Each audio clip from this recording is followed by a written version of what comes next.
Hey there.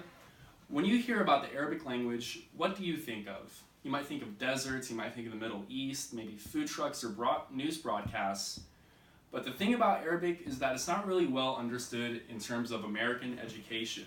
A lot of people don't get what it's about and the culture behind it, how it intersects with, say, Islam or the massive history of the Middle East.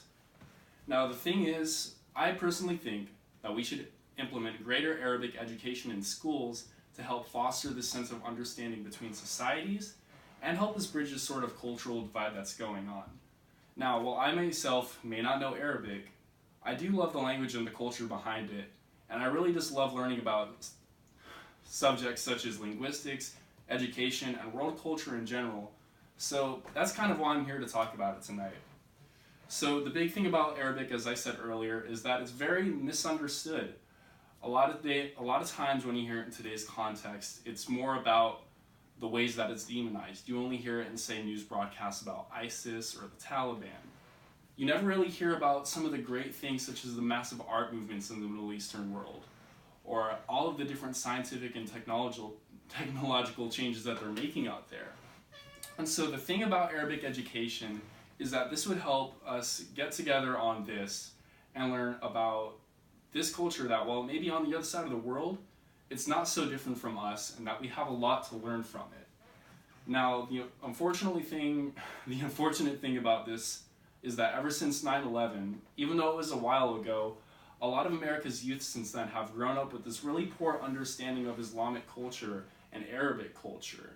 There's almost to say sort of a small culture of Islamophobia in a lot of places that really does not help Arabic speakers in the United States. And that is something that Arabic education, especially from a young age, would help change. So when it comes to teaching Arabic in school, we could implement it just like we implement, say, Spanish or French. Have it start at a young age, say learning basic vocabulary and everything, and then moving up over the sense of time and learning more about concepts, history, developing thoughts in Arabic, and so on. And what this would do is this would help our youth in the future grow up with a greater sense of understanding for the people that come to America for all the opportunity that we say we provide for them. We'd be able to learn why they might have left their homeland and came here for a better life. Another thing is that it would help enforce this concept of multilingualism. In the United States, English is the norm, even though it's not our official language. We have Spanish speakers, French speakers, speakers in Wichita specifically of Vietnamese, and a million other languages out there, and all of them should be honored in today's society and accessible to everyone else, especially our Arabic speakers. While we may not have the largest Arabic population here in Wichita per se, in larger metropolitan areas like, say, New York City, New Jersey, Chicago, Detroit, LA, and so on, there's a much higher concentration of Arabic speakers there, to the point where you can go into certain neighborhoods and not see any English text at all. And so once again, this is where it would help us integrate with each other and enforce a bit more globalistic ideas into society and how we can integrate each other.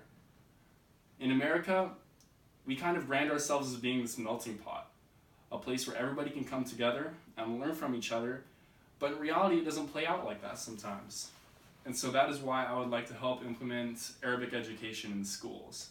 With that, you would be able to enforce a greater sense of understanding between people. And over a long enough period of time, we can kind of heal the wounds of Islamophobia that have come from these wars in the 1990s and the 80s, all the way stemming up to today. And we can learn more about these people across the ocean that, while they may look different from us, speak a different language, and have a different history, they're really not that different from us.